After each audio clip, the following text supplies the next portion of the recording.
The first DLC expansion sort of thingy for Hearts of Iron 4 has just been released, and this gives me the proper excuse to return to this game after quite a while of absence. Since this DLC focuses primarily on the British Dominions, we'll be playing as one of them of course, but not just any. We'll be playing as the British Raj. The Raj deserve some love after all, and everyone else seems to be playing as, Canada or Australia or New Zealand, and no one wants to play the British Raj. I don't understand why. It's such a lovely, lovely thing. Either way, this DLC is available for €15, dollars, or whatever else you might use to pay for stuff with, and can be found on Steam. There's also a link in the description below. If you don't want to Google it and just head straight for the store page, I won't judge you, but it's there if you need it. It's just convenient that way. Just making sure that everyone is aware of it. Either way, here we have the British Raj, and as all of the British Dominions, they have received quite an expanded focus tree and quite a bit of content in events and stuff like that. I won't make any judgment call on whether this DLC is worth the €15 price tag or not, but I got it anyway. And yeah, this is quite a few things you can unlock. I think, honestly, that people go for fascism far too often. I have done it twice already in this game with Japan and the British Empire, and this time I think going communist would be the proper choice. You have here, after provincial elections, the Swaraj or the Indian National Congress to pick from. If you want to be part of the British Empire still, you should go for Indian National Congress. You can still be independent and everything like that, or you could just go serve, Britain if you would like. Or if you go to Swaraj, you have both the option of going fascist here or communist. And I think Indian People's Army sounds like the fun thing to go for. Also, if you look on the map, it looks to be a brilliant decision. You could have the trifecta, like an axis almost of, communist countries here in Asia. You have the Soviet Union, which, while the power base is in Europe, they do have, quite a bit of land in Asia. You also have the People's Republic of China, Communist China, that we can help and regain everything of China and unite it all. And then we have, Communist India over here, or future Communist India anyway. And we can go for liberating Afghanistan, Iran, and people like that, and just install communist regimes all over the place. It will be glorious. Either way, from the start, British Raj does not have a lot. We start with 1 naval dockyard and 2 military factories. This is almost France level of bad. France starts with 2 military factories, I believe, and very little else. Yeah, 6 military factories, I mean. France starts with 6 military factories. We only start with 2 research slots, so we have to be fairly careful with what we pick. And since we are not probably going to be at war for quite a while, I think going for stuff like production efficiency cap and research time and things like that sounds like a pretty decent idea to go for. Construction speed could also be good, since we will most likely be having to build a few things. Either that or production efficiency, but we will get to production efficiency. So we'll start with construction and electronic mechanical engineering. We have to get our base up and running. I also want to take a look here in the natural focus tree and see if we can find where we will get our, some more research slots. Maybe research, one of these could be good. Or do we have one research collaboration?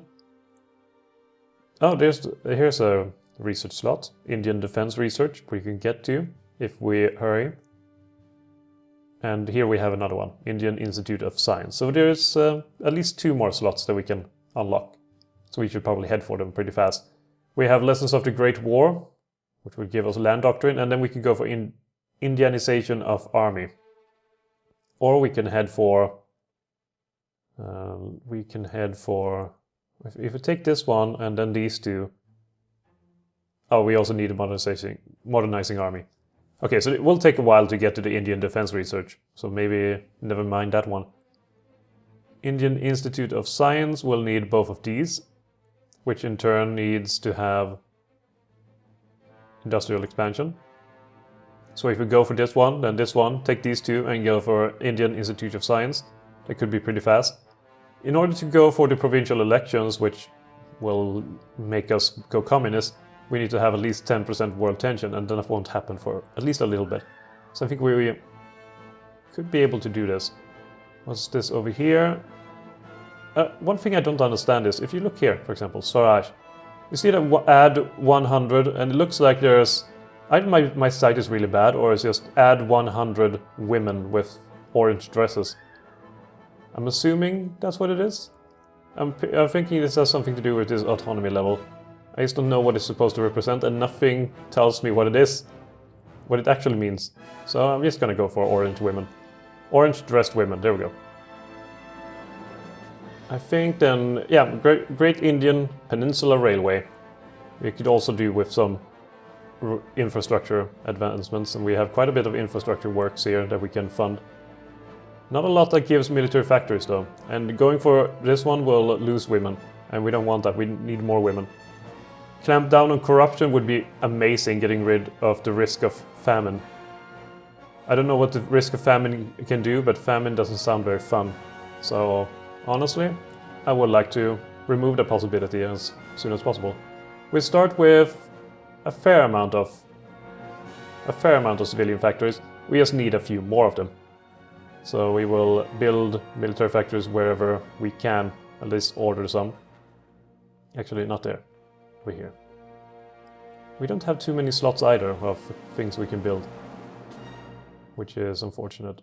So infantry equipment will be a standard thing. And we can make some Indian divisions. We can add 2 of them at least. And we can go for Jabalpur. That sounds good enough. Dockyards, convoy. Sure, let's go for a convoy. That is all we can do, so let's get started with time. There's not, as I mentioned, too much that we actually can do in many cases.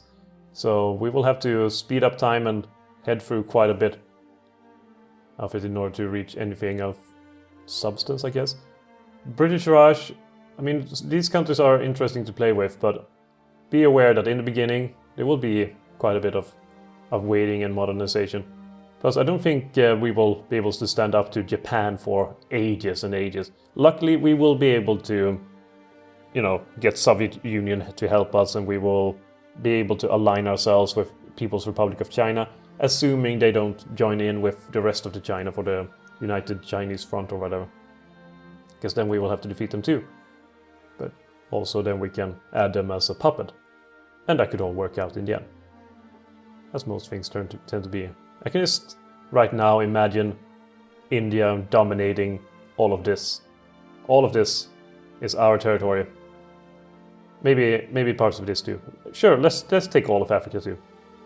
We won't actually own all of Africa, but we will be the ones, you know, having puppets there, communist puppets. It will be glorious. We will take a lesson from Stalin. Okay, actually speeding through time now. At full speed. Full speed ahead. As you can tell, not a lot will actually happen. We can take a look over here in Ethiopia and see how Italy is doing. I think Italy is going to win, but how long will it take? One thing I was trying once was to play as Ethiopia. I'm certain you can win at that, but I mean, for some reason I was a bit unlucky. I was trying my best, my actual best, but they sent everything that they had in all of Italy against me. Every single division. It was impossible to keep up. Oh, things are happening. Remilitarization of the Rhineland. And also a new national focus. Let's go for industrial expansion. We can also use that one civilian factory. It will be quite useful. Let's speed up again. And then we will go for Tata Steel and Assam Oil. Both adding quite a bit of resources that we will make use of. 24 steel. That's pretty nice. Got some research also. With that done, perhaps we should go for more research time reduction. Or we could go for something else. Of course we can go for something else. Doctrine, since they take so long, will not be a priority at all. Unlocking artillery could be useful, but we can't really make use of that anyway, so let's go for the mechanical computing. Everything that reduces research time is good for me. Or good in my book. Perhaps we should organize the troops as well. We only have... What are these even consisting of? I think we can take a look at that. The Indian division only consists of 9 infantry divisions and are using a total of 900 infantry equipment each. Nothing else, nothing at all. Last time I played this, also I played as... No, I played in that mod that adds a bunch of things. What's it called again? Black Ice mod, yeah. So having not 1 million pieces of equipment to keep track of is both sad and quite good at the same time. It's a combined feeling of relief and just, you know, relax, lean back and think of other things, think of happier things. We have 1 unit of aluminum, quite a bit of tungsten. We're probably exporting that, I hope so anyway. Are we getting any? From trade, 5, and we're not using any trade ourselves. So we have a net positive in trade, which is pretty nice. Industrial expansion, that is good too. And let's go for Tata steel in the beginning. We don't use any oil. And more steel we have, the more we can export. We already have a fair bit of steel, but then we can export even more of them. Portugal, Iran, Austria, Lithuania is taking most of our steel. We have current exports? None. Oh, so it's just available for it? Tungsten, current exports? None. So none of them wants to export. Okay, so this doesn't make any sense then. I sure we have that trade law that makes 50% resources to market, but at the same time, if none of those resources are actually exported, then what sense does it make that it's not available? It should then be almost stockpiled in a way, so you can make use of them in the future or something, or that you can sell them. Like since we're losing out on 35 of our chromium, but we're not exporting any chromium, we should be able to get that back then. And then if someone demands an export, then sure, take it. It doesn't make sense this way. It does not make sense. Alright, day 1 over there. We could go for Captain of Industry, in civilian factory construction, infrastructure construction, refinery construction, all of things that we might need. We also have popular figurehead, which is pretty good. Fascist demagogue we won't use. Communism on the rise. But we don't want to go for communism so far. So let's go for some more political power. We could always use the political power. How's it going for our women? We need 667 more women in order to promote to Dominion. And the National of Spain declared war. One thing I noticed over here was on Indian People's Army. Effect. The communist supporter starts a civil war for freedom. The size depends on the party support and autonomy progress. Meanwhile, Indian National Army just has effect Indian National Army. So, do we have to fight a civil war if we go for Indian People's Army, but not if we go for the INA? But if we go for the IPA, we will? That doesn't seem fair. But I guess we'll see what happens. Speeding up once again. I mean, India is a massive nation, but we are, besides being crippled in the beginning for these sort of things, we also have other problems, such as if we take a look at our national spirit, we have princely states, which lowers our daily autonomy progress by negligible amounts, sure, but it's still effective. 330, I think is an autonomy point, but I don't know what that symbol is supposed to mean at all. Oh well. We also have marginalized Muslim community, which lowers our national unit by 10% and lowers our recruitable population factor by minus 20%. We also have agrarian society, recruitable population factor minus 69%. That's pretty massive. That's quite massive. And also the risk of famine. And risk of famine, I imagine, will be a drain on our population, I imagine. As a result, we have a core population of 330 million, which is insane. But of that, the total manpower is only 332,000. And we only get 403 recruitable per month. So, things could be better in that regard, definitely. But we will deal with it. There are some modifiers that will increase it, though not by the same amount. For example, we have... what is this thing? Where is it? Okay. Lions of the Great War, which grants recruitable population factor 2%. Indian Gurkhas, which is always funny for me because Gurkha is cucumber in Swedish, only spelled a bit differently. It also gives recruitable population factor by 2%. Over here we have military leader costs, starting level of new army leaders. That's pretty nice as well. Anything else here that increases the amount of population we can recruit? Not for these things. No, I don't find it. It's just... Can you have a complaint such as there's a bit too many things at the same time? Because I might have that complaint in such a case, if that's allowed. Recruitable population factor 5%, but we lose women on that. That's Imperial Service Troops. Can't go for that. Perhaps these will... Combined Arms Academy? No. Recruitable population factor? No. So, we don't have that.